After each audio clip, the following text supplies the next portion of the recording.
ગુજરાતમાં એનાલોગ પનીર પર પ્રતિબંધ છે, છતાં પણ સુરત આરોગ્ય વિભાગની ટીમ દ્વારા રેડ કરવામાં આવી। જે જગ્યાએ પનીર બનાવવામાં આવે છે ત્યાં ગોડાઉન પર રેડ કરવામાં આવી। સુરતના ગોળધોડ રોડ વિસ્તારમાં પનીરના ગોડાઉન પર ફરી રેડ કરવામાં આવી।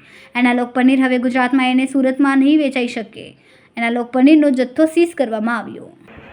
સુરત મહાનગરપાલિકા તરફથી આજે સવારથી સરકાર તરફથી ચીઝ એનાલોગ પનીર એનાલોગ પર બેન મૂકવામાં આવ્યો છે, જેથી સુરત મહાનગરપાલિકાનું આરોગ્ય વિભાગ સવારથી સતર્ક થઈ ગયું છે અને જ્યાં જ્યાં આ રીતે કાર્યવાહી કરવામાં આવે છે, જ્યાં આ રીતે ચીઝ બનાવવામાં આવે છે, સંગ્રહ કરવામાં આવે છે, વેચાણ કરવામાં આવે છે, ત્યાં ઘડી દરોડા પાડીને આ બધી વસ્તુઓનો પકડીને એનો ડિસ્ટ્રોય કરવામાં આવે છે। હજુ કામગીરી ચાલે છે।